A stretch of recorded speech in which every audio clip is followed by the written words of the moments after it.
સૌ પ્રથમ હોમવર્કની અંદર સામાયિકના ત્રીજા પાઠના અર્થની વાત આપણે કરી હતી. તો આપણે ત્યાંથી જ શરૂઆત કરીએ અને એ ભાવ આપણે આગળ વધારશું કે આપણે જોઈ ગયા કે સામાયિકના બીજા પાઠની અંદર કેટલા બધા ભાવો રહેલા છે અને એ બીજા પાઠની વાર્તા પણ આપણે લેવાની છે. તો પહેલા આપણે ત્રીજા પાઠના અર્થ, આપણે જે લોકો જાપમાં જોઈન થાય છે તો જાપની શરૂઆત પહેલા દિનાક્ષી આંટી આપણને બધાને અર્થ સાથે ત્રીજા પાઠનો કાવ્યોત્સવ કરાવે છે. એ ત્રીજા પાઠની અંદર આપણે કયું તપ થાય?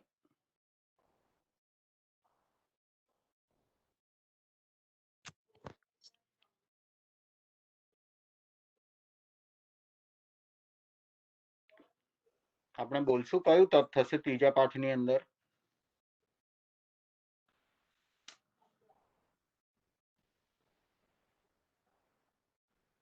12 પ્રકારના તપના નામ આપણને ખબર છે, રાઈટ? અનશન થાય, ગુણોદરી, વૃત્તિ સંક્ષેપ, રસ પરિત્યાગ, કાય ક્લેશ, પ્રતિસંલિનતા.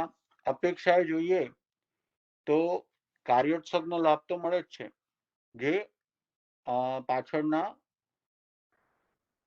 6 તપની અંદર છે, એટલે પ્રાયશ્ચિત, વિનય, વૈયાવત, સ્વાધ્યાય, ધ્યાન અને કૌશલ.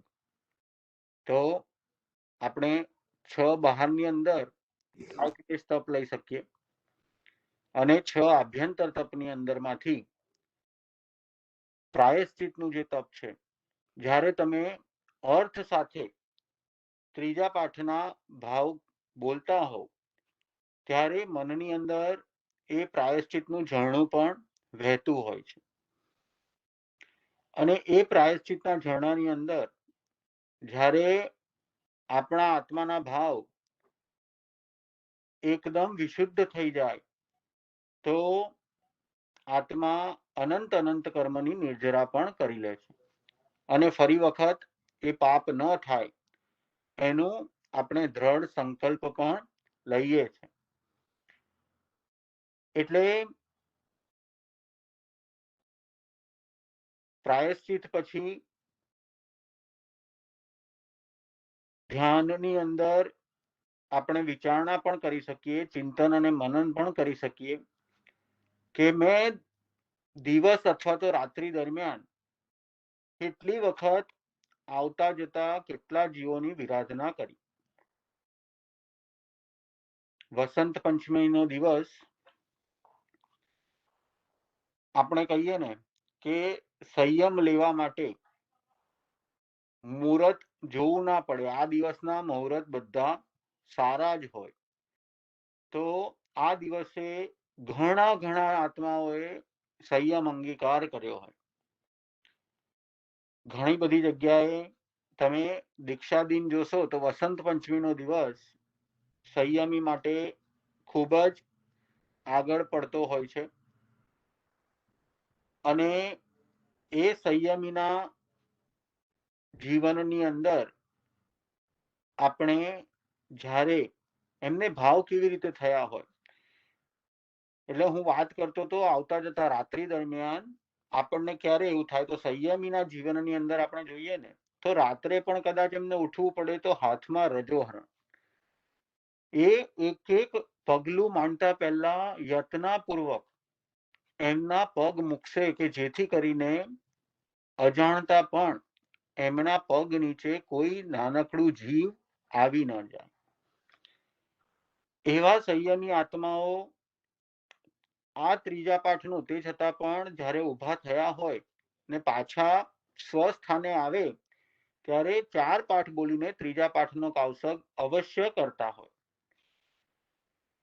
એટલે ધ્યાનની અંદર પણ અને કાર્યોત્સવની અંદર પણ આ ત્રીજા પાઠનું મહત્વ ખૂબ જ વધી જાય છે. એટલે હવે અહીંયા આગળ આપણે થોડાક શબ્દના અર્થ કદાચ અભિયા વિરાધના કઈ રીતે થાય એ તો આપણે એક્ઝામમાં કરેલું છે, પણ એમને શબ્દ આપણે જોઈએ તો પાણક કમણે, બીયક કમણે અને હરિયક કમણે આ ત્રણ શબ્દ વચ્ચે આવે છે. આવી રીતે અલગ અલગ શબ્દ આપણે લઈ લઈશું જેથી આપણા પાક્કા થઈ જાય અને કદાચ વંચાયું ના હોય તો પાક્કું થતું જાય. પાણક કમણે, પાણ એટલે કે પ્રાણી, વિકલેન્દ્રિય જીવોને અહીંયા પરમાત્માએ આ શબ્દની અંદર કે આવતા જતા મારાથી જાણતા કે અજાણતા કોઈ પણ વિકલેન્દ્રિય જીવોને કચર્યા હોય, પગ નીચે આવી ગયા હોય, હડફેટમાં આવી ગયા હોય, તો એ બધા જ, અને ઘણી વખત આપણે જોઈએ કે, અને અહીંયા આગળ તો સામાન્ય બનાવ છે, ગાડી ચલાવતા ચલાવતા રસ્તાની અંદર હવે ટાયરની નીચે તો કેટલા જીવો આવી જતા હશે આપણને કલ્પના પણ નથી. અત્યારે આપણે જોઈએ તો સ્નો માટે એ લોકોએ જ્યારે મીઠું નાખ્યું હોય તો એ મીઠું અને પાણી એટલે કે પૃથ્વીકાય અને અપકાયના જીવો આપણે બેફામ રીતે ચલાવી દઈએ, ત્યારે મનની અંદર એ દયાનો ભાવ આપણને રહેતો જ નથી.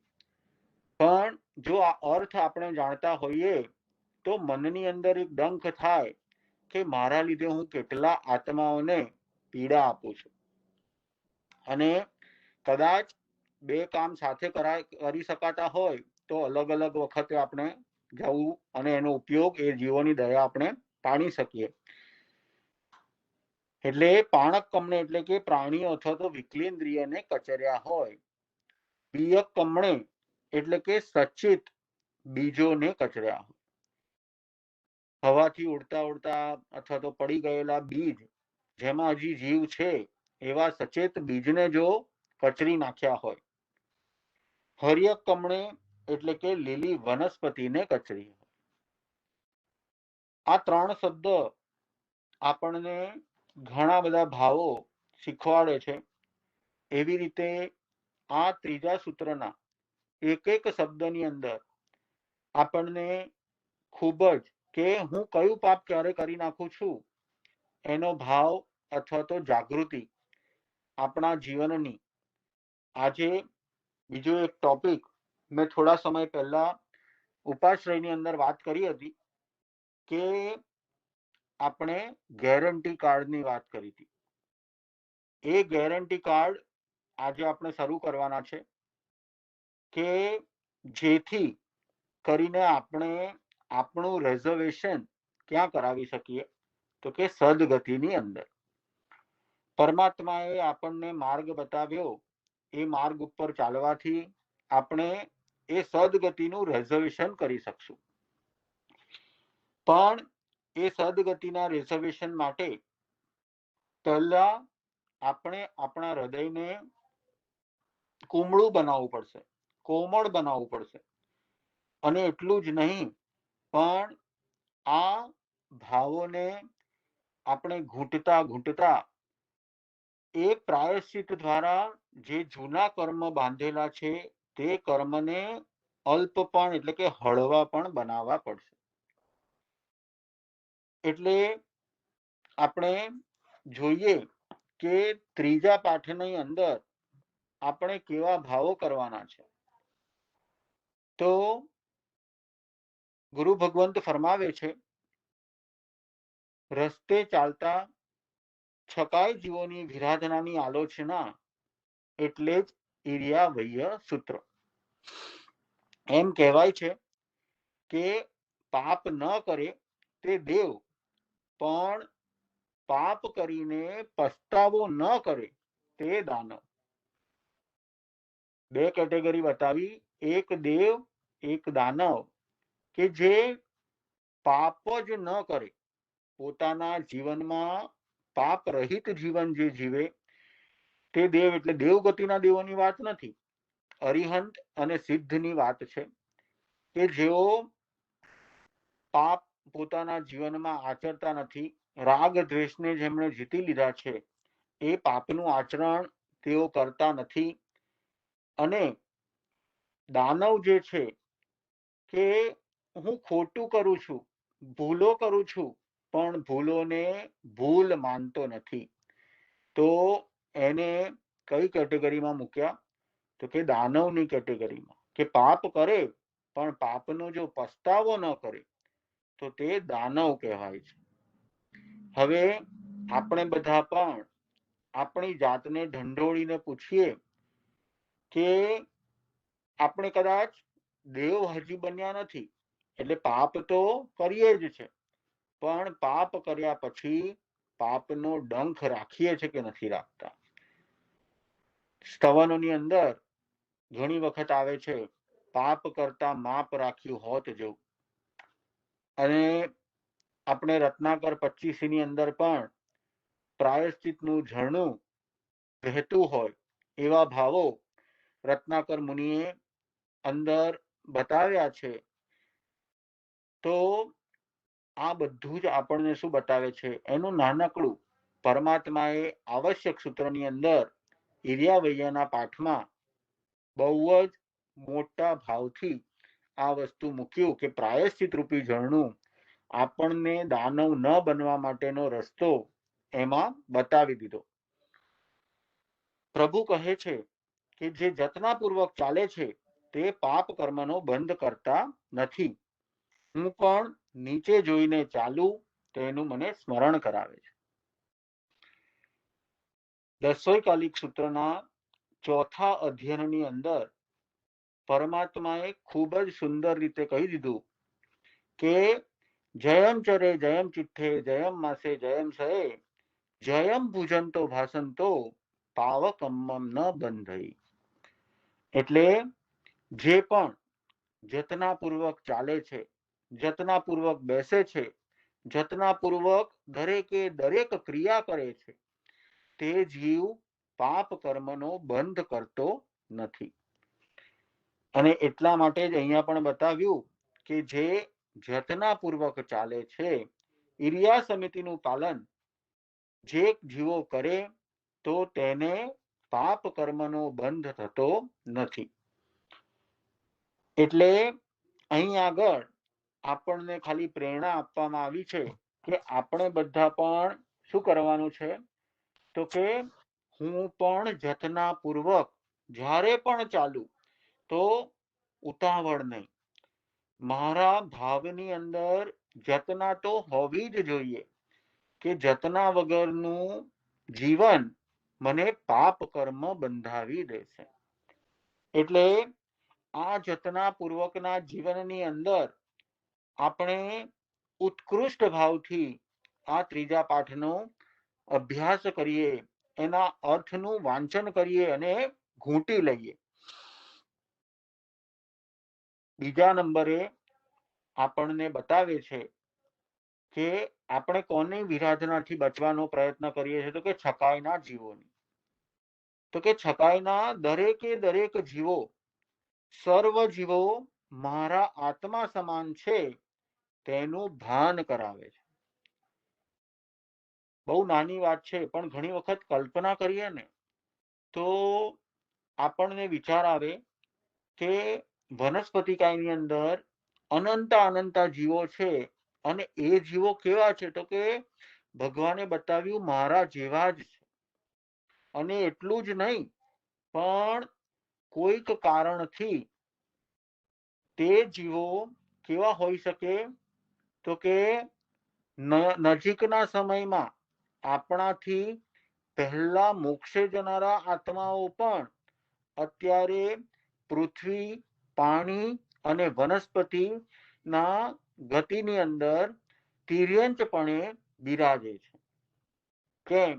તો કે એમાં આસક્તિ ભાવ રહી ગયો. તો હવે આપણે વિરાધના કરીએ તો આવા જીવોની વિરાધના કરતા આપણને ડંખ થવો જોઈએ. પાણીનો જ્યારે વપરાશ કરીએ ત્યારે મનની અંદર વિચાર તો તરત આવે જ, અને જો તમે ઈચ્છામીનો કાવસગ અર્થ સહિત કરવાનો ચાલુ કરશો ને તો ગેરંટી છે કે દરેક પાપની ક્રિયા કરતા કરતા કદાચ 10 વખત ક્રિયા થશે ને તો એક વખત તો આત્મા ડંખશે. અને જ્યારે કાર્યોત્સવ કરશું ત્યારે આપણને કે હું અહીંયા આગળ જો થોડુંક અટક્યું, સદંતર કદાચ ત્યાગ ન થાય, કદાચ આપણે જીવનને કારણે અથવા તો અત્યારના જે સંયોગો છે એના કારણે સદંતર પાપની વૃત્તિ તો કદાચ ન થાય, એના માટે તો આપણે સર્વવીરતીનો વેશ લેવો પડે. પણ સંસારમાં રહીને આપણે કઈ રીતે એ અનવોન્ટેડ એટલે કે અનર્થ, જેના વગર મને ચાલે એવું જ નથી, એવા પાપથી હું કેવી રીતે બચી જાઉં. જેમ મેં આગળ પણ કહ્યું કે 2 ધક્કા ખાવાના હોય ત્યારે પણ વિચાર આવે કે 2 ધક્કા કરતા હું 1 ધક્કાથી કામ કેમ ન પતાવું. ખોટું ખોટું જેમ મનમાં આવે એમ કેમ ચાલુ, થોડુંક જતના રાખવું. તો ત્રીજો પાઠ મને મારા અંત ગોલ એટલે કે મોક્ષના સુખની નજીક લઈ જવામાં સહાયભૂત બને છે. એટલે મારે એના માટે પુરુષાર્થ કરવાનો છે. અને આ ત્રીજા પાઠના અર્થ બોલતા બોલતા આપણા ભાવોને આપણે નિર્મળ બનાવવાના છે. તો અહીં આગળ આપણે વાત કરીએ છીએ કે સર્વ જીવો મારા આત્મા સમાન છે તેનું આપણને ભાન કરાવે. જેમ મેં કહ્યું કે એની અંદર ઘણા એવા જીવો છે કે જે નજીકના સમયની અંદર આપણા કરતા પણ પહેલા કદાચ સિદ્ધના સુખને વરી શકે એવા છે. તો એવા જીવો દરેકે દરેક જીવ પ્રત્યે અનુકંપા, જેવી ગુરુ ભગવાન તો છે ને બહુ સરસ વાત કરે કે તમારે કેવી રીતે જીવન જીવવું. તો કે જે મને ગમે છે તે સૌને ગમે છે, જે મને નથી ગમતું તે કોઈને નથી ગમતું.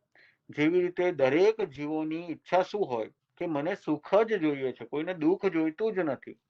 તો કે એવી જ રીતે પરમાત્માએ છકાઈના જીવો માટે પણ એક જ કે દરેકે દરેક જીવને સુખ જ ગમે છે, કોઈને દુઃખ ગમતું નથી.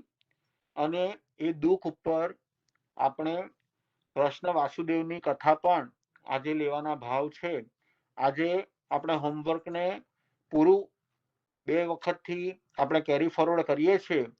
કૃષ્ણ વાસુદેવના વિનયની વાત રેફરન્સ કદાચ મેં આપ્યો નહોતો, એટલે ઘણા લોકોને થોડીક તકલીફ પડી કે ક્યાં આગળ શોધીએ. તો અંતગળ દશાંગ સૂત્રની અંદર પરમાત્મા નેમિનાથ સ્વામીના અધ્યયનો, એ વખતના કાળના અધ્યયનોની વાત છે, જેમાં કૃષ્ણ વાસુદેવના વિનયની વાત આવે છે, જે આપણે બીજા પાઠની સાથે રિલેટ કરીએ છીએ. એમાં ગજ સુકુમારના અધ્યયનની અંદર કઈ રીતે ગજ સુકુમારના જીવનનું આખું વૃતાંત, કે કઈ રીતે કૃષ્ણ વાસુદેવે પોતાની માતાના વિનય માટે શું કર્યું, એ હમણાં આપણે થોડીક વારમાં લઈએ. આ ત્રીજો પાઠ પતે પછી કથા ઉપર આવી જઈએ. એટલે રેફરન્સ ખાલી અત્યારે કહી દઉં છું કે અંતગળ દશાંગ સૂત્રની અંદર એમની વાત આવે છે.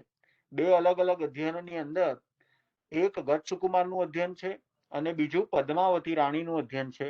એ બંનેની અંદર પરમાત્માએ કૃષ્ણ વાસુદેવ માટે વાત કરી હતી. એટલે ત્રીજા પાઠના ભાવના ભાવતા આપણે વિચાર્યું કે બધા જ જીવો મારા આત્મા સમાન છે. તો અહીં આગળ મારા પગલાનો પ્રમાદ અનંતા જીવોનું મોત બની શકે તેની યાદ અપાવે છે. હવે આપણે જો જોયા વગર ચાલીએ, વિચાર્યા વગર બસ ભમ ભમ ભમ નીચે કંઈ પણ દ્રષ્ટિ નહીં.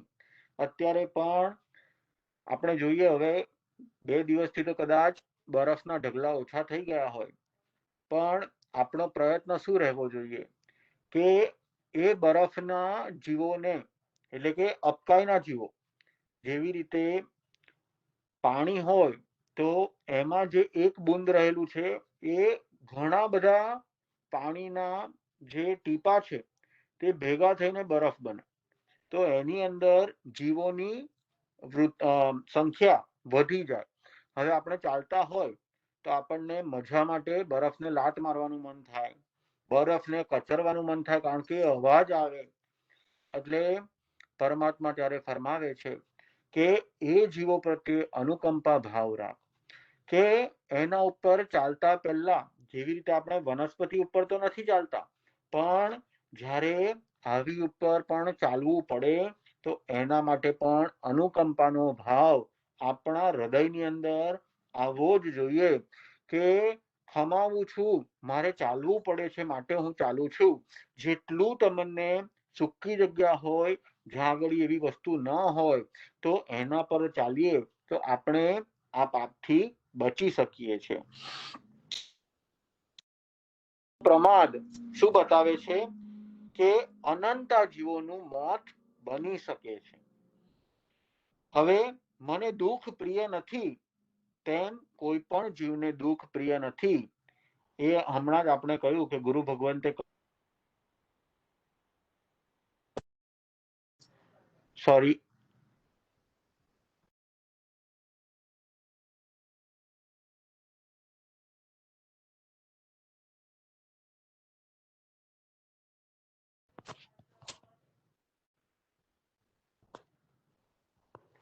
કહીએ કે જે રીતે મને સુખ ગમે છે એવી રીતે બધા જ જીવોને સુખ ગમે, મને દુઃખ નથી ગમતું એવી રીતે બીજા જીવોને પણ દુઃખ નથી ગમતું, તો અહીં આગળ આપણે આ ભાવ જો ઘૂંટીશું તો આપણા હૃદયની અંદર પણ અનુકંપા ભાવને જગાડે છે.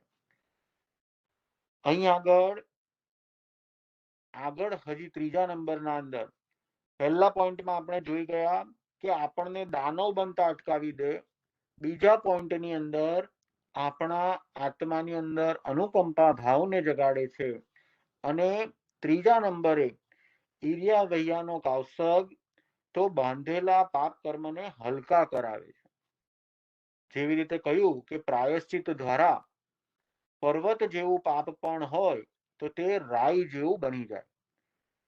કારણ કે ક્રિયા કરતા કદાચ પાપ થઈ ગયું, પણ પાછળથી જો એનો પસ્તાવો થાય તો એ પાપ પાપ રૂપે રહેતું નથી. એની જે બંધ છે તે ઘણો અલ્પ થઈ જાય છે. તો આપણને શું બતાવે છે કે આપણા પાપ કર્મને હલકા કરાવે છે. ભૂતકાળના અનંતા ભવના કર્મને ખપાવે તેવો શક્તિમાન છે. અનંતા જીવો ઈર્યા વૈયાનો કાવસક કરતા આયુષ્યનો બંધ કરીને 3 થી 15 ભવમાં મોક્ષે ગયા છે અને કેવળ જ્ઞાન પામ્યા છે. હું પણ આ ધર્મ ક્રિયાને મારી મુક્તિદાતા બનાવવા નિયમિત રોજ ઈર્યાવૈયાના પાપથી હલકો બન. આપણને શૈલેષભાઈએ ગયા સેશનની અંદર સમજાવ્યું કે આપણે જો સંકિતની અવસ્થામાં આયુષ્યનો બંધ કરીએ તો નિયમમાં ત્રીજા ભવે અથવા તો મેક્સિમમમાં મેક્સિમમ 15મા ભવે આપણો મોક્ષ થઈ જાય. તો આ ઈર્યાવૈયાનો કાવસક કરતા કરતા કદાચ આપણા આયુષ્યનો બંધ પડે અને એ બંધની અંદર જો આપણા ભાવો નિર્મળ હોય તો અવશ્યમેવ આપણો પણ ઉદ્ધાર, એટલે કે જલ્દીમાં જલ્દી સિદ્ધ પદને પામવા માટે આપણે પણ લાયક બની જઈએ. તો ત્રીજો પાઠ તે એક આપણે કહીએ ને કે સરળ સીડી છે, એટલે કે જલ્દી જલ્દી મને મોક્ષનું સુખ અપાવનાર એ સીડી સમાન, કે મને જલ્દી હવે દાદર બનાવી દે કે ફટાફટ આપણો રસ્તો ક્લિયર કરી આપે. એટલે પહેલા તો આપણને દેવ બનાવે છે, દાનવ બનવા નથી દેતું. બીજા નંબરે સર્વ જીવોના સુખની અપેક્ષાએ જ્યારે આપણે બધા જ જીવોના સુખની ઈચ્છા કરીએ તો આપણને પણ એના ફળ રૂપે સંયોગો સુખાકારી જ મળે છે. એટલે સાતા વેદનીય અત્યારે પણ આપણે જોઈએ કે ઘણા જીવોને તપ કરવાની ભાવના થાય તો સરળતાથી તેઓ તપ ધર્મને કરી લે. અને એ સંયોગ ક્યારે પ્રાપ્ત થાય તો કે જ્યારે જીવો પ્રત્યે અનુકંપા રાખી હોય, દરેક જીવોને સાતા બંધાઈ હોય, સાતા વેદનીય કર્મ એના કારણે એમનું એ તપના દ્વારા જે અંતરાય છે તે એમને ક્ષુધાવેદની એટલું નડતું નથી અને તેઓ સાતાપૂર્વક પોતાના તપ ધર્મને કરી શકે છે. એટલે બીજા નંબરે આપણને અનુકંપા ભાવ જગાડે છે અને ત્રીજા નંબરે તો શું બતાવી દીધો, સડસડાટ 3 ભવે અથવા તો 15મા ભવે તમને મોક્ષનું સુખ અપાવનાર બને છે. એટલે આ ત્રીજા પાઠના ભાવોની અંદર આપણે આ 3 પોઈન્ટને આપણે આત્મસાત કરવાના છે અને જીવનની અંદર વણી લેવાના છે કે હવે હું જ્યારે પણ જીવન જીવું તો મારા જીવનની અંદર રસ્તામાં આવતા જતા ઇરિયા સમિતિનું પાલન કરતા કરતા મારે જીવન જીવવું છે. એટલે પ્રાયશ્ચિતનું ઝરણું પણ આપણે વહાવવાનું છે. હવે સામાયિકના પાઠોના અર્થની સાથે આપણે જે વિનય ગુણની વાત કરી હતી, તિખુતોના પાઠથી વિધિ સહિત જ્યારે વંદન કરીએ, પણ એના પહેલા આપણે પૂર્વ ભૂમિકા જોઈ લઈએ કે હળુકર્મી આત્માઓ જે હોય એમના જીવનની અંદર અનેક ગુણો સાથે તેઓ લઈને જ આવતા હોય. હવે નિયાણું કરીને વાસુદેવ તો બન્યા છે એટલે ધર્મની શક્યતા તો નથી, પણ ગુણ તો ધર્મ ક્રિયા કદાચ ન કરી શકે પણ ધર્મનું આચરણ તો તે થઈ શકે. એટલે કે વ્રતી તેઓ નથી બની શકતા, તેઓ 5મા ગુણસ્થાનકને ધારણ કરતા નથી, પણ તેઓ ધર્મની દલાલી તો કરી શકે છે. જેવી રીતે કૃષ્ણ મહારાજાએ શું કર્યું, તો જ્યારે એમને ખબર પડી કે દ્વિપાયન ઋષિ એમની નગરી દ્વારિકાનો નાશ કરશે, ત્યારે તરત જ તેમણે સમસ્ત દ્વારિકા, કેટલી મોટી નગરી, એ સમસ્ત નગરીની અંદર એમણે શું કરી દીધું કે મારા નગરની અંદર હવે કોઈ પણ દારૂ નહીં વેચે. એટલે તમારે જો દારૂ જોઈતો હોય તો શું કરવું પડે, નગરમાં તો ન લવાય, નગરની બહાર બધો દારૂ ઠલવાઈ દીધો.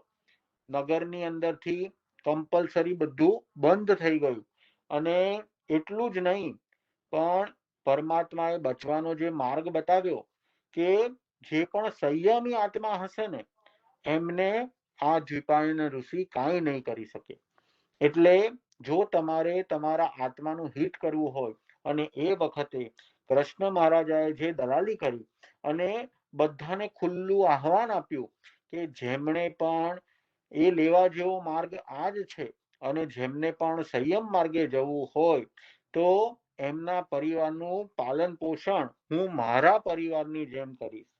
અને આ દલાલી કરતા કરતા એમણે ઉત્કૃષ્ટ ભાવ આવ્યા અને એ દલાલીની અંદર એમણે તીર્થંકર નામ ગોત્ર ઉપાર્જન કરી લીધું.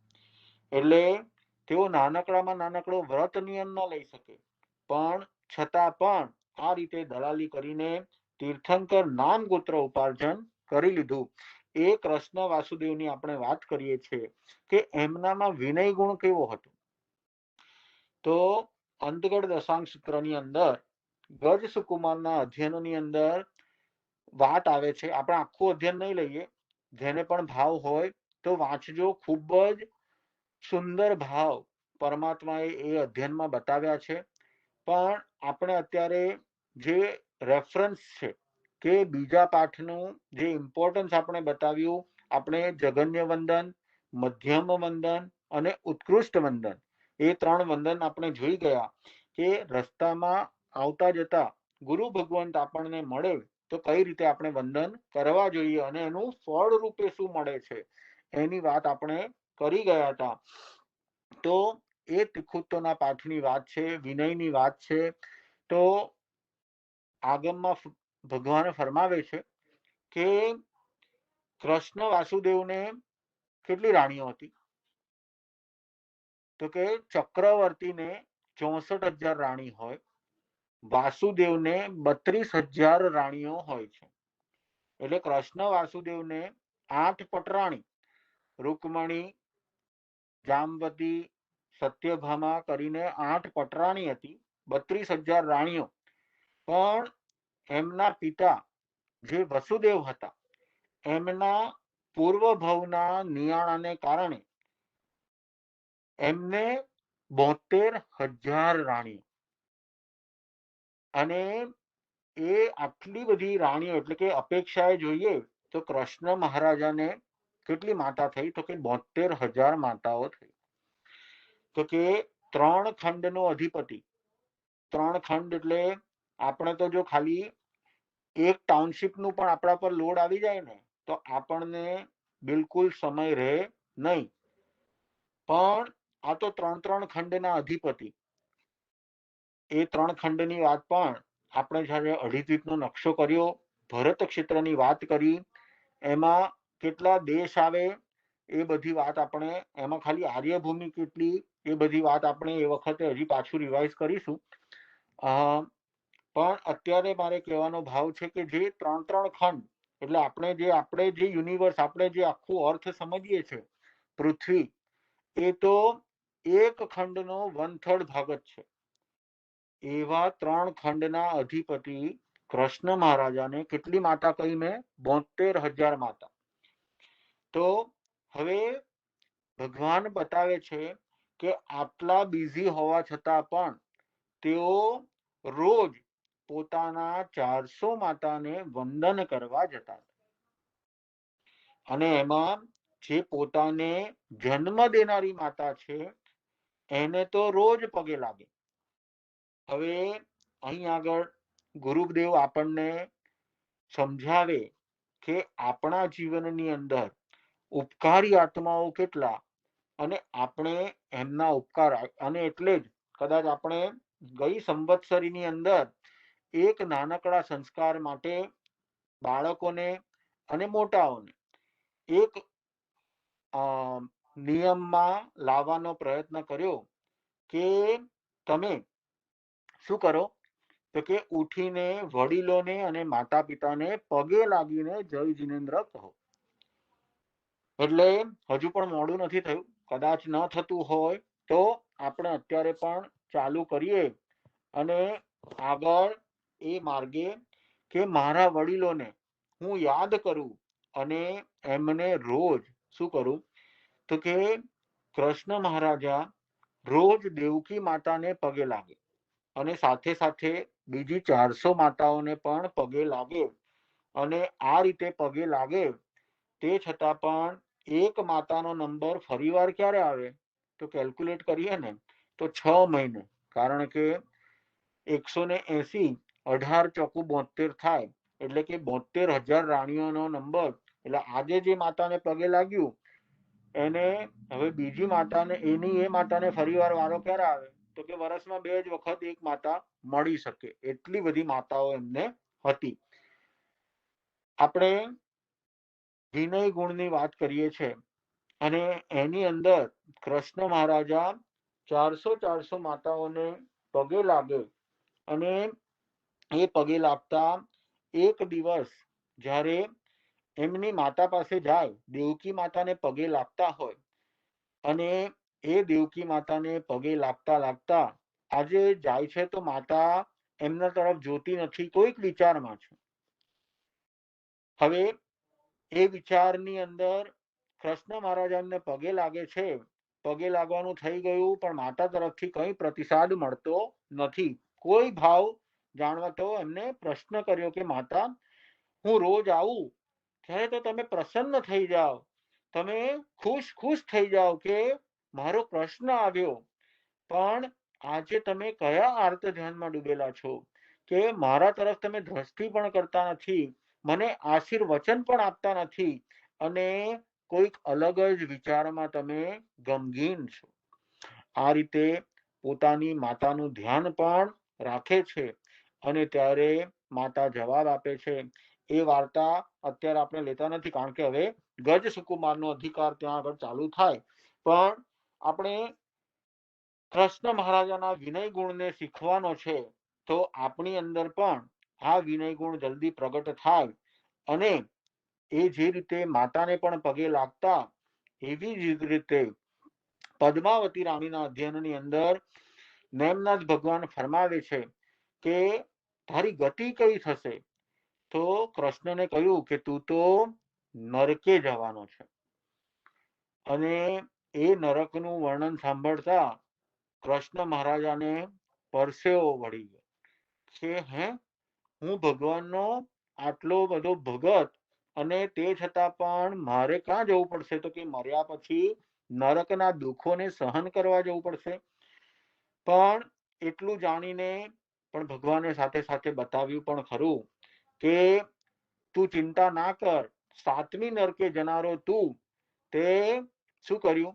તો કે જ્યારે તું અહીંયા આગળ સમોસરણમાં પધાર્યો, દરેક સંતને તે ઉત્કૃષ્ટ ભાવથી જ્યારે વંદન નમસ્કાર કર્યા, તો પછી જ્યારે ભગવાન પાસે આવ્યા ને, તો કૃષ્ણ મહારાજે એક શબ્દ બોલે છે કે ભગવાન, હું તો આજે થાકી ગયો.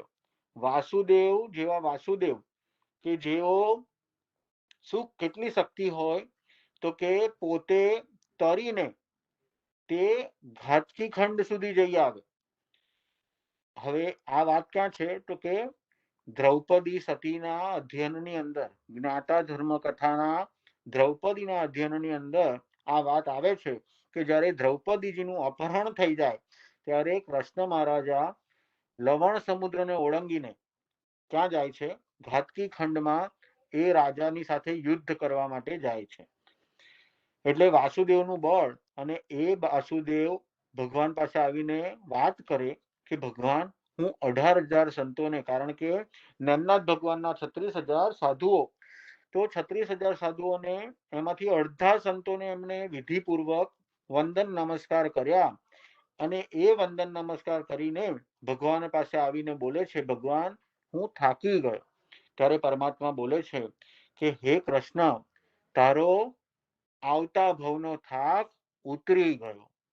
કારણ કે તે જે ઉત્કૃષ્ટ ભાવથી જે વંદન કર્યા, એનાથી તારું આયુષ્ય નરકનું તો છે, જે સાતમી નરકે, એટલે જ્યાં આગળ 22 સાગરો પણ મિનિમમ છે. તમારે સાતમી નરકમાં એન્ટ્રી લેવી હોય તો ઓછામાં ઓછું 22 સાગરોપમનું આયુષ્ય ત્યાં આગળ ભોગવવું પડે. હવે એક સાગરોપમમાં અસંખ્યતા વર્ષ થઈ જાય, અને એના કરતા હવે તું ક્યાં જશે? તો કે સાતમી નહીં, છઠ્ઠી નહીં, પાંચમી નહીં, ચોથી નહીં, પણ ત્રીજી નરકની અંદર. એટલે હવે દુઃખની કેટેગરી પણ એકદમ અલ્પ થઈ ગઈ. સાતમી નરકની અપેક્ષાએ સમય મર્યાદા પણ ઘણી ઘટી ગઈ, અને દુઃખની કેટેગરી પણ ઘણી જ ઘટી ગઈ. આ રીતે કૃષ્ણ મહારાજા જ્યારે એ સાંભળે, હવે આપણને કોઈ આવું કે તો આપણે શું કરી લઈએ? તો કે અત્યારે હું 18,000 શું, બીજા 18,000 નહીં, બીજા 36,000 હોય ને તોય કરવા માટે હું તૈયાર છું, કે જો મારે નરકે ન જવું પડે. પણ પરમાત્માએ કહ્યું, હવે એ ઉત્કૃષ્ટ ભાવ પાછો પ્રગટ, કારણ કે મનની અંદર એ બાય પ્રોડક્ટ આવી ગયું કે મને આ લાભ થવાનો છે. એટલે જ્યારે આપણે ધર્મની કોઈ પણ ક્રિયા કરીએ ને, એ ક્રિયાની અંદર જો આપણે ભાવ રાખીને ક્રિયા કરશું ને, તો એનું ફળ થોડું ઓછું થવાની સંભાવના રહે છે. કારણ જ્યારે પરમાત્માના વચનો રૂપે, કે પરમાત્માએ મને આ માર્ગ બતાવ્યો છે, એ માર્ગ પર હું ચાલું. અને એટલા માટે જ મેં થોડા સમય પહેલા આપણે એક સ્તવનની વાત કરી હતી કે આપણે ધર્મની જે કોઈ પણ કરણી કરીએ, તો એ કરણી કેવી રીતે કરવાની છે? તો કે મારા આત્માના હિતના માટે જ કરવાની છે, બીજા કોઈ ભાવથી હું કરું નહીં. કદાચ એ ગીત આપણે વિતરાગ ગ્રુપની અંદર શેર કરેલું છે, ધ્યાન ધારણા સમિતિ ચોપડી. આ બુક લગભગ બધા પાસે હશે, અને આ ચોપડીની અંદર પેજ નંબર 49 ઉપર મારા આત્માનું હિત કરીને આ સ્તવનના ભાવો છે. તો અનુકૂળતા મળે તો આપણે બધા જ એકવાર એને સ્તવનને જોઈ લઈએ, અને એના ભાવોને પણ આત્મસાત કરવાનો પ્રયત્ન કરશું. એની અંદર પણ શું છે? તો કે હું કંઈ પણ કરું, મારા આત્માના હિતના માટે જ કરું. એટલે ત્યારે આપણને થાય કે કૃષ્ણ મહારાજા ત્યારે કેવી અનુભૂતિ કરશે કે અરે તો હું ખોટો થાકી ગયો. હવે કેવું આમ પશ્ચાતાપ થાય કે જો હજી થોડોક પુરુષાર્થ કર્યો તો કદાચ ત્રીજામાંથી પહેલી નરકે. કારણ કે અને બીજો નિયમ પણ છે કે જે પણ તીર્થંકર હોય ને કે આવતા ભાવમાં તીર્થંકર બનનાર આત્મા હોય તો તે ત્રીજી નરકથી નીચેથી આવીને તીર્થંકર ન બની શકે. એટલે કે ઉત્કૃષ્ટમાં ઉત્કૃષ્ટ ક્યાં હોય તો કે ત્રીજી નરક સુધી જ જાય. ચોથી નરકનો આત્મા નીકળીને તીર્થંકર બની શકતો નથી. એવો ગતાગતનો નિયમ છે. ગતાગત કરીને એક આગમમાં થોકડો આવ્યો છે કે કયો જીવ ક્યાંથી નીકળીને ક્યાં જઈ શકે. જેવી રીતે આપણે ડેસ્ટિનેશન માટે જવું હોય તો સમજો કે હવે મારે અહીંયાથી ઇન્ડિયાથી આપણે ન્યુયોર્ક આવવું હોય તો ડાયરેક્ટ ફ્લાઇટ હોય તો જ અવાય કે ના અવાય? તો ડાયરેક્ટ ફ્લાઇટ ઇન્ડિયાના દરેકે દરેક ગામમાંથી છે તો કે ના. જે ગુજરાતમાં રહેતું હોય તો તે અમદાવાદ પ્રિફર કરશે કાં તો બોમ્બે પ્રિફર કરે, એટલે એને અમદાવાદના સ્ટેશને તો આવવું પડે ને. એવી જ રીતે ગતાગતના નિયમની અંદર પણ એવું છે કે જે ત્રીજી નરકનો જીવ હોય ને તે બહાર નીકળે તો એ શું શું બની શકે તો કે એને જવાની પોસિબિલિટી અહીંયા આગળ જ છે કે એ અહીંયા આગળ, અને એ કઈ પદવીનો ધારક બની શકે તો કે જો કોઈ ચક્રવર્તી હોય તો એ ક્યાંથી નીકળી શકે. પછી વાસુદેવનો જીવ હોય તો એ ક્યાંથી નીકળી શકે. કોઈ સાધુનો જીવ હોય તો એ કઈ નરક સુધી કઈ નરકમાંથી આવી શકે. એટલે બીજી બધી ગતિમાંથી પણ ખરો, પણ ઉત્કૃષ્ટમાં ઉત્કૃષ્ટ સાતમી નરકનો જીવ હોય તો તે મરીને નિયમમાં પંચેન્દ્રિય તિર્યંચ જ બને. એના માટે એક જ ગતિ બતાવી છે. એટલે સાતમી નરકમાં આટલું દારૂણ દુઃખ ભોગવે, આટલા લાંબા સમયનું દુઃખ ભોગવે પછી પણ એ જીવ ક્યાં જાય તો કે એને દેવગતિ મળે તો કે નરક ગતિના જીવને ક્યારેય દેવગતિ ડાયરેક્ટ મળતી નથી. તો કે એ તિર્યંચમાં જાય તો કે હા, ખાલી તિર્યંચ ગતિમાં જ જાય, મનુષ્ય ગતિમાં પણ તે આવી શકતા નથી. એટલે જે જીવો સાતમી નરકે ગયા હોય તે અવશ્યમાં નીકળીને એના પછીનો ઇમિડિયેટ એમનો જે ભાવ થશે તે 100% તિર્યંચ પંચેન્દ્રિય જીવનો જ કરશે. એટલે એ પાછું તિર્યંચ બનશે અને તિર્યંચ બનીને પાછો જે ગતિમાં જવાનો હશે ત્યાં આગળ જશે. આ રીતે વિચાર કરીએ તો જ્યારે સાતમી નરકના અધ્યવસાયો આપણે બાંધીએ તો કેટલા લાંબા સમયની દુર્ગતિ આપણા માટે રિઝર્વ થઈ જાય. એટલે પરમાત્માની વાત કરતા બીજા પાઠની વાત આપણે કૃષ્ણ વાસુદેવના જીવનની અંદર વિનયનો ગુણ આપણે જોયો. અને હજુ પણ આમ જોવા જઈએ તો આ અધ્યયન વાંચતા વાંચતા એમાં બીજા બધા ઘણા ભાવો છે. જેમ મેં કહ્યું કે ગજ સુકુમારના અંદર, પદ્માવતી રાણીની અંદર અને દ્રૌપદીના અધ્યયનની અંદર ત્રણ અલગ અલગ જગ્યાએ જ્ઞાતા ધર્મ કથાનું, દ્રૌપદીનું અધ્યયન, પછી અંતગળ દશાંગ સૂત્રની અંદર ગજ સુકુમારજીનું અધ્યયન અને પદ્માવતી રાણીનું અધ્યયન. આ ત્રણેયની અંદરથી આપણે જ્યારે અભ્યાસ કરીએ તો બીજા પણ ઘણા ભાવો પરમાત્માએ અંદર બતાવ્યા છે, પણ અત્યારે આપણે રેફરન્સ લીધો ખાલી સામાયિકના બીજા સૂત્ર એટલે કે તિખુત્તોના પાઠથી જીવને શું શું લાભ થાય. અને ઉત્તરાધ્યન સૂત્રના 29મા અધ્યયનની અંદર પરમાત્માએ તિખુત્તો એટલે કે વંદન કરવાથી જીવને શું લાભ થાય છે એ પણ આપણે જોઈ ગયા. એટલે દાક્ષિણ્યતા પ્રાપ્ત થાય.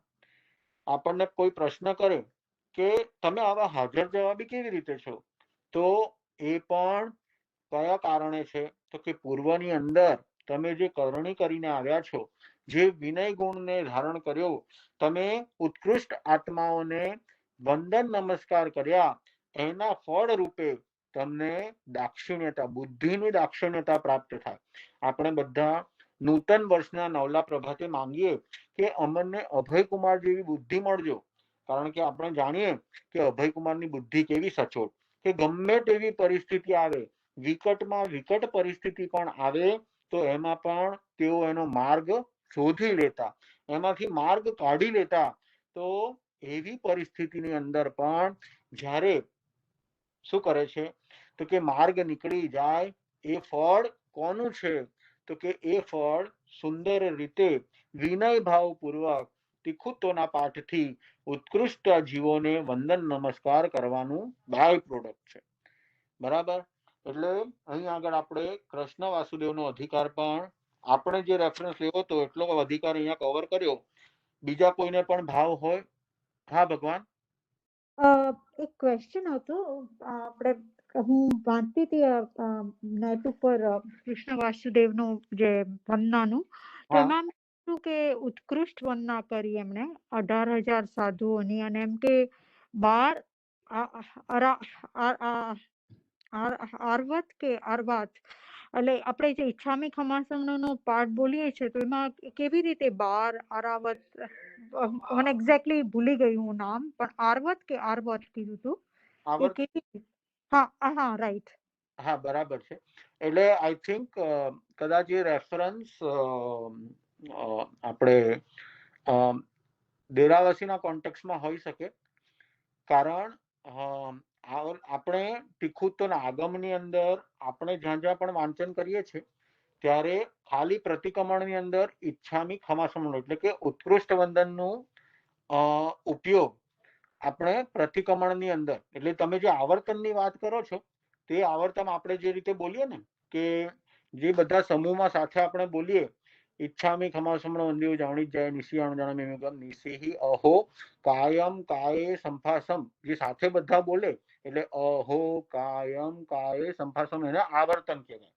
કે એના જે અર્થ છે તો કે હે ગુરુ પરમાત્મા હું તમારી આજ્ઞા લઉં છું, એટલે એ 4 શબ્દ ત્યાં આગળ આવે છે. પછી 2 શબ્દ આપણે પાછળથી કરીએ છીએ, એટલે કે એક વખત સૂત્ર બોલવામાં એ રીતે આપણે આવર્તન કરીએ છીએ અને પછી પાછું બીજી વખત ઈચ્છામી ખમાસમણો કરીએ. એટલે એ વિધિ થોડીક ક્રિયામાં પરંપરા અનુસાર અલગ અલગ પડે છે, એટલે કદાચ એમાં રેફરન્સ અલગ પડતો હોય, પણ આપણા સૂત્રની અંદર તમે જોશો તો લગભગ આગમમાં એક્ઝેક્ટ મેં હમણાં જ રેફર કર્યું હતું. હવે હું રેફરન્સ ભૂલી ગયો, પણ if I am not mistaken સમવાયંગની અંદર અથવા તો બીજા એક આગમની અંદર એનું મેં રેફરન્સ જોયો હતો, પણ કે ક્યાં આગળ તિખુત્વના પાઠથી વંદન થાય.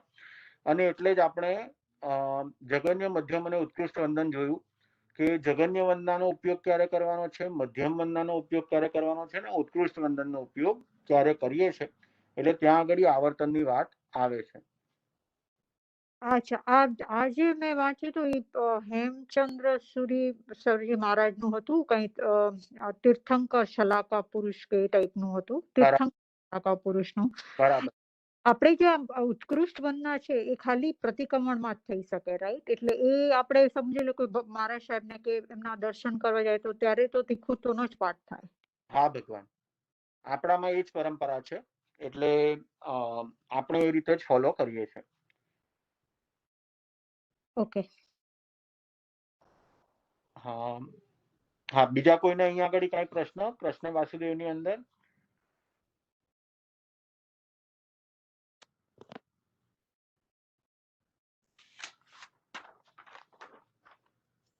ઓકે. આપણે જે સદગતિના રિઝર્વેશન માટેનું ગેરંટી કાર્ડ એની હવે વાત કરીએ. આપણા 35 બોલનો ટોપિક પણ આપણે ચાલુ રાખવાનો છે.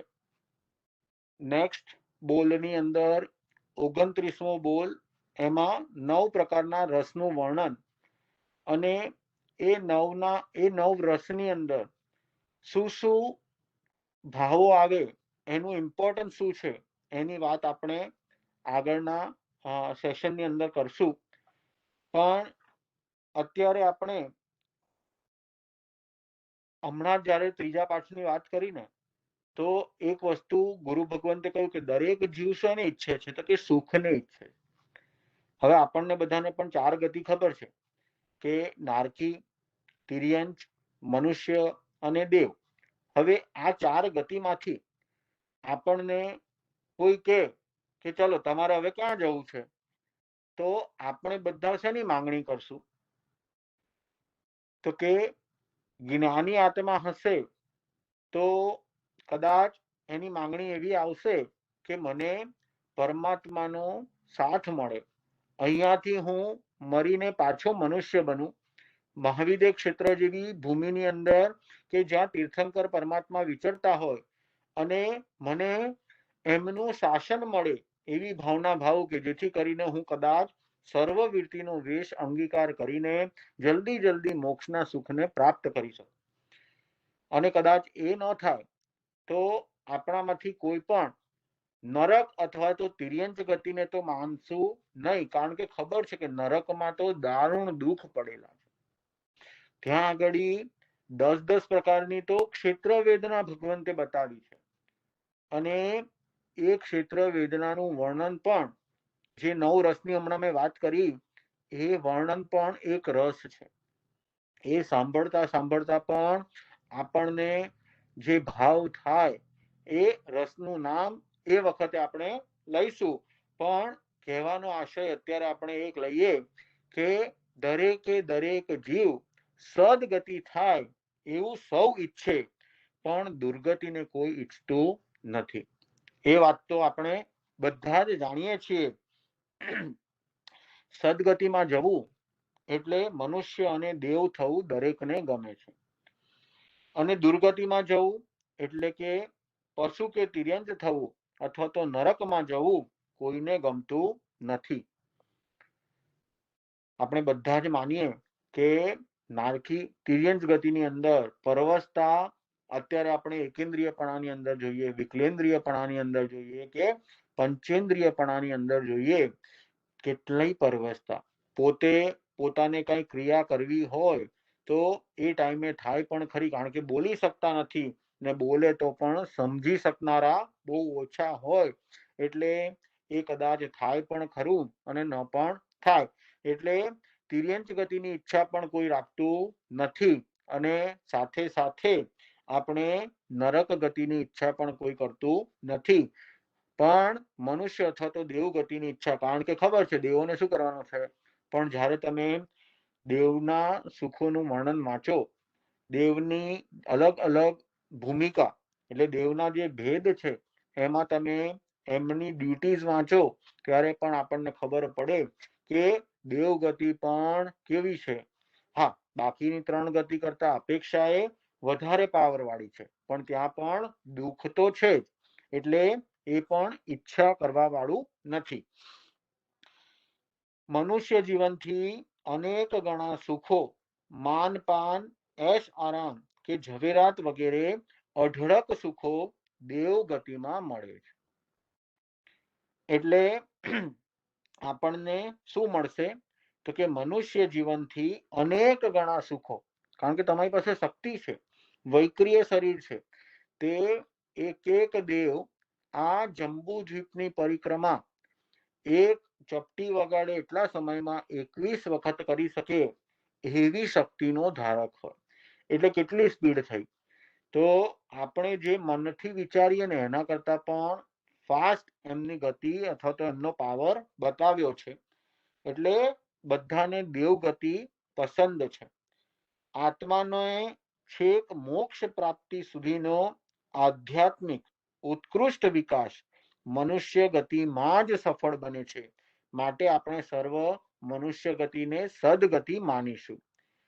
જ્યારે તાળ તાપ ભૂખ તરસ આદિ અસહ્ય યાતનાઓ દુઃખો ભોગવવા માટે તિર્યંચ અને નરક ગતિ હોવાથી તેને દુર્ગતિ આપણે બધા જાણીએ છીએ કે કેમ, તો કે ત્યાં આગળ ઠંડી, ગરમી, ભૂખ, તરસ વગેરે બધી યાતનાઓ આપણે સહન કરવી પડે, માટે તિર્યંચ અને નરકને આપણે દુર્ગતિ માનીએ છીએ. તો હવે અહીંયા આગળ આપણે સમજીએ કે સદગતિ અને તેને પામવાની ગેરંટીનો માર્ગ પરમાત્માએ આપણને કેવી રીતે બતાવ્યો છે. તો કે હવે મારે સદગતિ તો જોઈએ છે. જેવી રીતે અત્યારે આપણે કોઈ પણ નવી વસ્તુ લઈશું ને તો એમાં પહેલા આપણે ગેરંટી ચેક કરીશું. કોઈ પણ ઇલેક્ટ્રિક સાધન આપણે લઈએ તો તમે સમજો નવો આઈફોન લીધો કે નવો ફોન લીધો કે નવું કમ્પ્યુટર લીધું, નવું લેપટોપ લીધું, કોઈ પણ ઇલેક્ટ્રિકની વસ્તુ લીધી તો દરેકની અંદર આપણને એક ગેરંટી કાર્ડ આપવામાં આવે કે આટલા ટાઈમ સુધી આમાં આ પ્રોડક્ટની અંદર કંઈ પણ થશે તો એની જવાબદારી મેન્યુફેક્ચરરની રહેશે. તમે ગાડી પણ લો નવી, તો એની અંદર પણ મેન્યુફેક્ચરર વોરંટી આવે. એટલે ગેરંટી કાર્ડ સાથે એને એ પ્રોડક્ટને વેચાય છે. અને એમાં કાંઈ પણ નુકસાન થાય તો એ નુકસાન વિના મૂલ્યે આપણને એ કંપની તરફથી તેને કરી આપવામાં આવે છે. અને એટલે જ એને ગેરંટી કહેવાય છે. હવે ગેરંટી વિનાની વસ્તુ વાપરતા નુકસાન થાય તો આપણે જે પણ કિંમત ખર્ચી હોય તે બધી કિંમત બરબાદ, એટલે કે એ વસ્તુ હવે પાછી રિપેર ન થાય ત્યાં સુધી કેવી થઈ ગઈ, તો કે નકામી, એટલે કે ઉપયોગ લાયક રહેતી નથી. હવે ગેરંટી વિનાના જીવો દુનિયામાંથી ફેંકાઈ જતા તેમની સી ગતિ થાય છે તે વિચારવા જેવી વાત છે. એટલે હવે આપણે પણ નક્કી કરીએ કે જો આપણને પણ ગેરંટી કાર્ડ ન હોય, એટલે કે આપણા જીવનમાં પણ, એટલે હવે આપણે કશે જવું છે અને ત્યાં આપણે ટિકિટ લીધી નથી, તો શું હાલત થાય?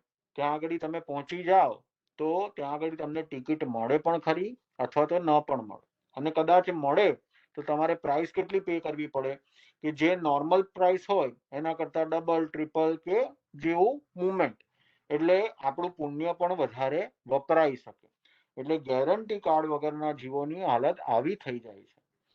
એટલે આપણે ક્વેશ્ચન થાય કે સદગતિના જો ગેરંટી કાર્ડ મળતા હોય તો સાથે લઈને ફરવામાં જ આપણી ભલાઈ છે.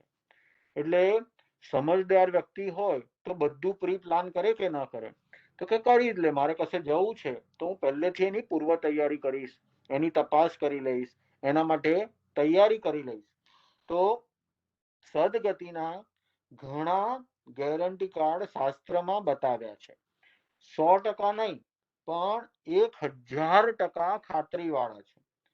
તેની સાથે રાખીને ફરનારા અચૂક સદગતિને જ પામે છે. હવે શાસ્ત્રની અંદર જે માર્ગ બતાવ્યો તો ગેરંટી કેટલી કહી, તો કે 100% નહીં, તમને 1000% ગેરંટી આપવામાં આવે છે કે તમારી ગતિ સદગતિ જ થશે, અવશ્યમેવ. એટલે અહીં આગળ બતાવે છે કે સાથે યાદ રાખવાનું કે આયુષ્ય બીજી ગતિનું બંધાઈ ગયું હોય તો કોઈ ફેરફાર કરી શકતા નથી. અરે ખુદ તીર્થંકર પરમાત્મા પણ હોય તો તેઓ પણ આયુષ્યના બંધ પછી તેમનો ફેરફાર થઈ શકાતો નથી. એટલે કે તમે કોઈ તીર્થંકર પરમાત્મા પાસે પણ જાઓ ને તો તમારો જો આયુષ્યનો બંધ પડી ગયો હોય તો તીર્થંકર જેવા તીર્થંકર પણ તમારા એ ગતિનું રિઝર્વેશન ચેન્જ કરી શકતા નથી. ત્યાં કોઈ કેન્સલેશન પોલિસી નથી. એટલે હવે અહીંયા આગળ આપણને એક્ઝામ્પલ તરીકે આપણે જોઈએ તો શ્રેણિક મહારાજા સંકિતી આત્મા તીર્થંકર નામ ગોત્ર ઉપાર્જન કર્યું, પણ અત્યારે ક્યાં છે, તો કે પ્રથમ નરકની અંદર. પરમાત્મા મહાવીરનો ભેટો થયા પહેલા એમણે પોતાનું રેઝર્વેશન નરકનું કરી દીધું હતું. એટલે કે પોતાના આવતી ગતિનો આયુષ્યનો બંધ એમણે કરી લીધો હતો. એટલે નરકમાં જવાનું ફિક્સ થઈ ગયું હતું. પણ અહીં આગળ એક વસ્તુ મેં આગળ પણ કરેલી છે વાત, એ જ વસ્તુ પાછું કહું છું કે નરકના દલિતોને તમે, નરક ગતિ ચેન્જ નહીં થાય પણ નરકનું આયુષ્ય તમે બદલી શકો છો. કારણ કે તમારી ગતિ ફિક્સ થઈ ગઈ છે, રિઝર્વેશન થઈ ગયું છે, પણ ત્યાં કેટલો સમય રહેશો, તો કે પરમાત્માનો ભેટો થતા એમને જે નરકનું આયુષ્ય પહેલી નરકમાં પલ્યોપમ વર્ષ સુધી રહી શકાય, પણ એમને એવા પરમાત્માનો ભેટો થયો અને સાથે સંકિત મળ્યું તો એ પાપનું પ્રાયશ્ચિત રૂપે એમણે શું કર્યું, તો કે જે ડિસ્ટન્સ એટલે કે ટાઈમ લાઈન હતી ને એને ઘટાડીને પલ્યોપમ વર્ષની અંદરથી માત્ર 84,000 થી થોડુંક ઝાઝેરું આયુષ્ય બાંધી દીધું. 84,000 કેવી રીતે, તો કે પરમાત્મા મહાવીર હતા ત્યારે શ્રેણિક મહારાજા કદાચ ત્યારે તે મૃત્યુ પામ્યા અને ત્યાંથી ચાલીને તેઓ જશે, એટલે કે હવે પાછા પરમાત્મા, હવે જે બીજો ઉત્સર્પિણી કાળ ચાલુ થશે તેમાં પ્રથમ તીર્થંકર બનવાના છે. તો 21,000 4 આરા છે, પાંચમો, છઠ્ઠો, પહેલો અને બીજો. પછી બીજા આરાના અંતે તીર્થંકર, ત્યારે ત્રીજા આરાની શરૂઆતમાં તીર્થંકર રૂપે ઉત્પન્ન થશે, એ શ્રેણિક મહારાજાનો આત્મા. એટલે એ 84,000 વર્ષથી થોડું જાજેરું આયુષ્ય એમણે નરકનું બાંધ્યું, અને એ નરકના દલિતોને એ ભોગવશે, પણ નરકની ગતિ એમની ચેન્જ થઈ શકતી નથી. એટલે અહીંયા આગળ ખાલી એક જ કહેવામાં આવે છે કે તીર્થંકર જેવા તીર્થંકર પણ એમાં આયુષ્ય બંધાઈ ગયા પછી ગેરંટી કાર્ડ નકામું થઈ જાય છે. પણ આયુષ્યનો બંધ ન પડ્યો હોય તો ગેરંટી કાર્ડની વેલ્યુ 1,000% છે, કે એ ગેરંટીડ છે. હવે તમારી સદગતિ માટે આયુષ્ય સદગતિનું જ બંધાશે. જે ગતિનું આયુષ્ય બાંધ્યું હોય તેમને તેમાં જીવને જવું જ પડે છે. એટલે શ્રેણિક રાજાનું આયુષ્યનું એક્ઝામ્પલ આપણે લીધું, કૃષ્ણ મહારાજાનું પણ હમણાં આપણે જોઈ ગયા કે કૃષ્ણ મહારાજાને પણ કે એમને પણ, કારણ કે તેઓ તો નિદાન કરીને આવ્યા હતા, માટે ગેરંટીડ એમને તો નિયમ વાસુદેવ નિયમમાં નરકમાં જ જાય છે, એટલે એમને પણ નરક ગતિમાં જ જવું પડે. તેમની કરેલી ધર્મ સાધના તે પછીના ભવ પછી ફળદાયી ઉપકારક નીવડે છે. એટલે ધર્મ કરણી અથવા તો ધર્મ સાધના ક્યારેય વેસ્ટ નથી જતી. હા, ઇમિડિયેટ નેક્સ્ટ ભાવમાં એનું ફળ મળતું નથી, પણ પછીના ભાવમાં એનું ફળ તમને મળે છે. એટલે ધર્મ સાધના તમારી વેસ્ટ જતી નથી. તેના હવે આપણે આયુષ્યનો બંધ કેવી રીતે થાય તે બધી વાત તો આપણે જોઈ ગયા છે. તો કે અહીં આગળ હવે આપણે વાત કરીએ કે સદગતિમાં જવાનું ગેરંટી કાર્ડ ક્યાં છે. આપણને બધાને એ જોઈએ છે કે નથી જોઈતું? તો બધાની ઈચ્છા હશે કે હા મળતું હોય તો કેમ નહીં. જેવી રીતે અત્યારે પેન્ડેમિક જ્યારે ચાલુ થયું અને વેક્સિન આવી ત્યારે આપણે બધાની તૈયારી કેવી હતી કે હું એનાથી પ્રૂફ બની જાઉં, કે આપણને ગેરંટી કાર્ડ જેવું કે કદાચ થાય ને તો પણ મને મૃત્યુથી તો બચાવી લેશે ને. એ લોકોએ પણ એ જ ગેરંટી આપી હતી કે તમને કોવિડ નહીં થાય એની ગેરંટી નથી આપતા, પણ તમારી પ્રોબેબિલિટી કે તમને મૃત્યુથી બચાવવાના ચાન્સીસ તમારા 99% વધી જશે. જો તમે વેક્સિન નહીં લો તો એ ટકાવારી તમારી બહુ નેગેટિવ રહેશે. તો આપણે શું કહીએ કે હા મને એ ગેરંટી કાર્ડ જોઈએ છે. તો એ લેવા માટે તો કે હવે શાસ્ત્રમાં એવું ગેરંટી કાર્ડ ક્યાં બતાવ્યું છે? તો અહીં આગળ શાસ્ત્રની ગાથા આપણે જોઈએ કે અધુવે અસાસયમ્મી સંસારમ્મી દુઃખય ઉરાય ઈમ નામ હોજ્ય તમ કમ્મયમ જેણાહમ દુગ્ગઈ ન ગચ્છે જા. આ શાસ્ત્રની અંદર, હવે આ તો મૂળ પાઠ હતો, મૂળ પાઠની અંદર ગાથાની અંદર જિજ્ઞાસુએ એ જ પ્રશ્ન બતાવ્યો કે અધ્રુવ, અશાશ્વત અને દુઃખથી ભરપૂર, કે જે કાયમ ટકવા વાળો નથી, એવા આ સંસારની અંદર કયું કાર્ય, કઈ સાધના આપણે કરી શકીએ કે જેથી કરીને આપણો આત્મા દુર્ગતિમાં ન જાય. આ ગાથામાં આ પ્રશ્ન પૂછવામાં આવ્યો છે. અને સાથે સાથે પૂછ્યું છે કે દુર્ગતિમાં જવું નથી અને સદગતિમાં જવું છે, તો આપણે હવે પરમાત્માએ જે ગેરંટી કાર્ડ આપણને બતાવ્યું છે એની વાત આપણે કરવાની છે. હવે અહીં આગળ આ ગાથાની શરૂઆતની અંદર આપણો આજનો સમય અહીં આગળ, એટલે હું ગેરંટી કાર્ડ સ્ટાર્ટ નથી કરતો, કારણ પછી એને જસ્ટિસ નહીં થાય. આઈ નો કે બધાની ઈચ્છા થાય કે હવે મને માર્ગ બતાવી દો, તો આપણને પણ ગેરંટી કાર્ડ માટે થોડું હજી આપણે રાહ જોઈએ, આપણે ધીરજ રાખીએ. અને પરમાત્માએ આની અંદર કેવા ભાવ બતાવ્યા છે, કઈ રીતે આપણે આપણા આત્માનું રિઝર્વેશન સદગતિ માટે નિયમમાં કરી શકીએ, અને એના માટે કેટલા પ્રકારના ગેરંટી કાર્ડ પરમાત્માએ શાસ્ત્રમાં બતાવ્યા છે, એના ભાવ આપણે અવસરે લઈશું.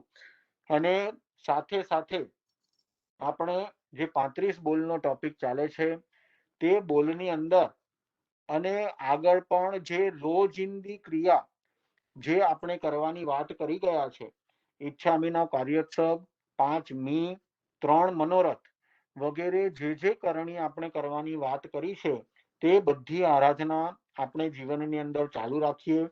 અને આજના સેશનની અંદર મારાથી જાણતા કે અજાણતા વિતરાગ વાણીથી ઓછું અધિક કે વિપરીત બોલાયું હોય તો અર્યંત અનંત સિદ્ધ કેવડી પ્રભુ આપની સાક્ષીએ તસ્મિચ્છામિ દુક્કડમ.